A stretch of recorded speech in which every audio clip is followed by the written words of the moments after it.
Hello dear students, today we will going to discuss the next topic of our first unit of our subject business research methods. ठीक है, इसका हमने जो first topic है that is about the research we have already discussed in our previous video. Today we will going to discuss about the scientific approach to the research and involving its steps. That means कि whenever we have started the research related programs, so some scientific approaches are present there. ये scientific approaches क्या होते हैं, ये scientific methods क्या होती है, वो स्टेप बाय स्टेप हम जो है वो समझेंगे. लेकिन उसके पहले हमें ये समझना जरूरी है कि what is the meaning of scientific approach of research. या साइंटिफिक मेथड्स जो होती है या साइंटिफिक प्रोसेस जो होती है वो क्या होती है, ये हमें आज के इस वीडियो में समझना है. तो साइंटिफिक मेथड्स की अगर हम बात करें that means something search on the basis of some observation and the experiments. अगर कुछ फैक्ट्स आए हैं, अगर कुछ रिजल्ट्स आए हैं हमारे सामने, या किसी प्रोसेस के थ्रू हमने कोई फैक्ट्स को सामने रखा है, या हमने कुछ परिणाम निकाले हैं, कुछ रिजल्ट हमने खोजे हैं, तो वो जो रिजल्ट है वो किस बेसिस पर है. क्या हमने कुछ ऑब्जर्व किया, क्या हमने कुछ एक्सपेरिमेंट किए, जिसके बेसिस पर हम कुछ जो फैक्ट्स होंगे, कुछ जो रिजल्ट्स होंगे वो पब्लिकली क्या करेंगे, स्टैब्लिश करेंगे, उनको ओपन करेंगे. तो ये होती है scientific method. Here I have wrote that the scientific method is the process of objectively establishing facts. ठीक है, इसके एक प्रोसेस है साइंटिफिक मेथड, है ना. एक वैज्ञानिक तकनीकी के थ्रू, मेथड के थ्रू हम क्या करते हैं, हमारा एक उद्देश्य रख के, एक उद्देश्य को बनाने के लिए, एक ऑब्जेक्टिव को स्टैब्लिश करने के लिए some facts through testing and experimentation. अब ये जो फैक्ट्स स्टैब्लिश होते हैं, ये जो रिजल्ट्स स्टैब्लिश होते हैं, ये किसके थ्रू होते हैं, तो on the basis of some test और सम एक्सपेरिमेंट्स. ठीक है, कुछ टेस्ट, कुछ हमने टेस्ट लगाए हैं, कुछ हमने एक्सपेरिमेंट करे हैं. ठीक है, जिसके थ्रू हमें क्या मिल रहे हैं, कुछ फैक्ट्स मिले हैं.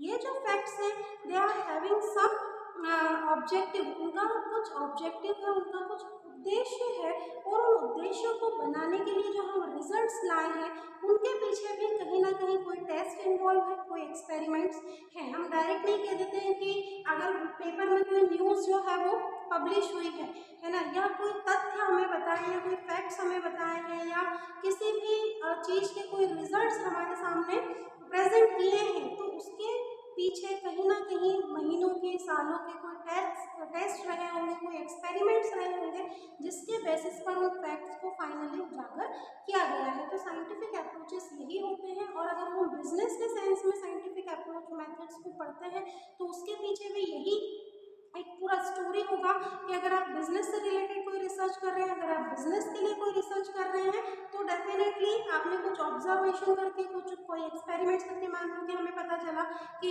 हमारा जहाँ पर भी कोई बिजनेस है, मान लो मेन मार्केट में हमारा बिजनेस है, या ऑल ओवर वर्ल्ड में अगर हमारा फैला हुआ कोई बिजनेस है, तो हमें पता चल रहा है कि भाई साउथ साइड से हमारे पास डिमांड कम आ रही है ना. तो साइंटिफिक मेथड्स के थ्रू, कुछ प्रोसेस के थ्रू आपने कुछ ऑब्जर्व किया, आपने कोई एक्सपेरिमेंट्स किए, तो आपको पता चला कि आपके जो प्रोडक्ट्स हैं उनकी डिमांड साउथ एरिया में बहुत ज़्यादा कम है, या वहाँ पर लोग आपके प्रोडक्ट्स को बहुत ज़्यादा कंज्यूम नहीं करते हैं, परचेस नहीं करते हैं.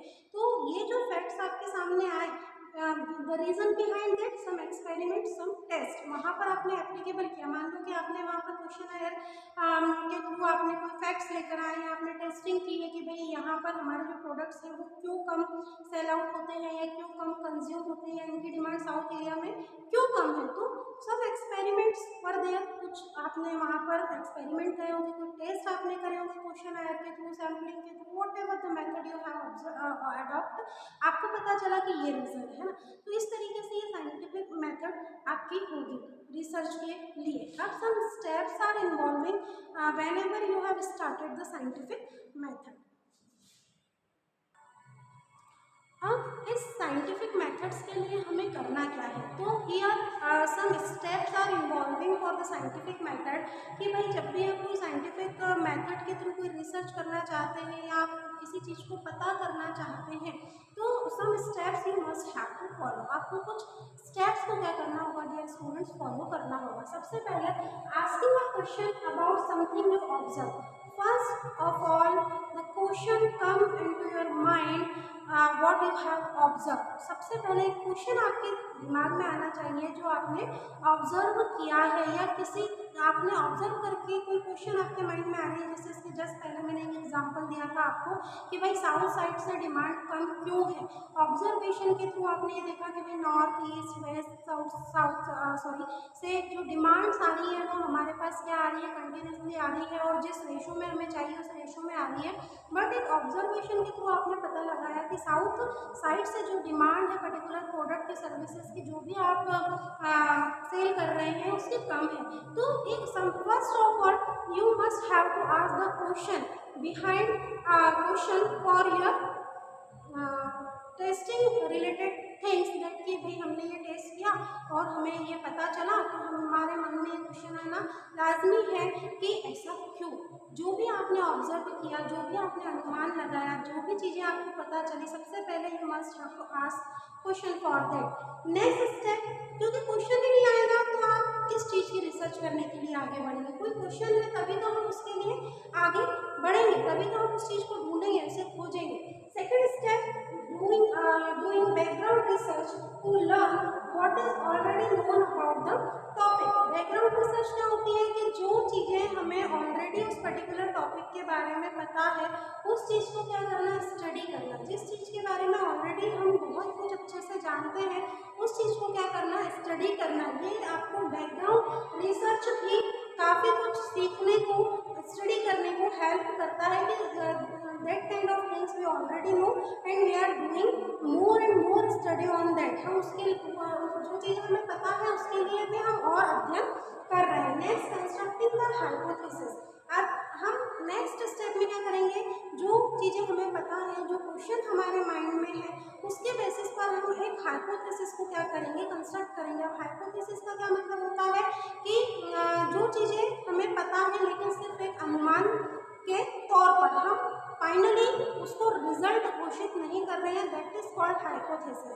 कि कुछ अनुमान के थ्रू, कुछ ऑब्जर्वेशन के थ्रू एक परिकल्पना आपने सामने रखी है और आप ये बिल्कुल नहीं कह रहे हैं कि यही जो है वो लास्ट ट्रूथ है, यही अंतिम सत्य है, बस वो एक हाइपोथेसिस है जो कुछ ऑब्जर्वेशन के थ्रू, कुछ ऑलरेडी रिसर्च टॉपिक्स के थ्रू आपने क्या करी है, एकत्रित करी है, उसका आप कंस्ट्रक्शन थर्ड पॉइंट में स्टार्ट करेंगे कि एक हाइपोथेसिस बनाना हम शुरू करेंगे। कि हमारे जो क्वेश्चन आया था कि साउथ साइड से डिमांड कम है, ऐसे कोई भी क्वेश्चन जो आप बिजनेस से रिलेटेड आपके माइंड में आ रहे हैं, आप उनके बैकग्राउंड इंफॉर्मेशन कलेक्ट करके एक हाइपोथेसिस को कंस्ट्रक्ट करेंगे।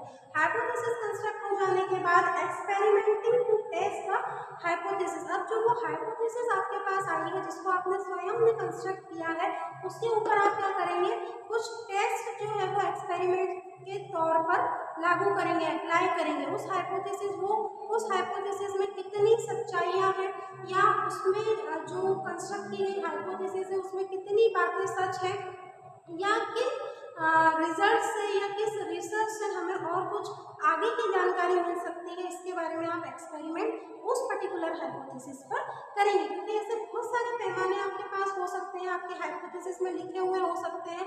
आप अगर सबके ऊपर एक्सपेरिमेंट लगाएंगे तो शायद वो रिसर्च बहुत ज़्यादा लेंदी हो जाए। ऑलरेडी रिसर्च जो है वो बहुत लेंदी होती ही है, लेकिन हाइपोथेसिस में जो एग्जैक्टली फैक्ट्स हैं या जिन पर आपको ट्रस्ट है या जो आपने स्वयं में ऑब्जर्व करे हैं, सिर्फ उन्हीं को इन्वॉल्व करते हैं, then you have to apply the experiment on that particular topic of the hypothesis। Next, analyzing the data from the experiment and drawing conclusion। अब जो डेटा आपके पास आया है, जो आंकड़े हैं, फैक्ट्स आपके पास एकत्रित हैं, उनको आप क्या करेंगे, विश्लेषण करेंगे। किसके आधार पर, जो एक्सपेरिमेंट के आधार पर आपके पास डाटा अवेलेबल हुआ है, उस डाटा को एक्सपेरिमेंट के थ्रू एनालाइज किया जाएगा और फाइनली लास्ट में कोई एक कंक्लूजन दिया जाएगा उस पर्टिकुलर क्वेश्चन को ध्यान में रखकर। और लास्ट में आपको क्या करना है, communicating the results to other. The results have come, जो भी रिजल्ट्स आते हैं उन रिजल्ट्स को आपको कम्युनिकेट करना है दूसरों तक कि भाई हमारा ये क्वेश्चन था, हमारा ये एक कोई, हाँ वही कहेंगे, कोई क्वेश्चन था या जो हमने ऑब्जर्व किया था उसके बेसिस पर हमने एक कंक्लूजन ड्रॉ किया है हाइपोथेसिस पर वेरियस टेस्ट अप्लाई करके, then we must have or we can say it's our duty that we must have to communicate all the results to others, जिससे उनको भी क्या हो इन फ्यूचर हेल्प मिल सके. So dear students, it was about the second topic of our first unit of our subject business research method. In our very next video we will discuss the next topic of our first unit. Thank you.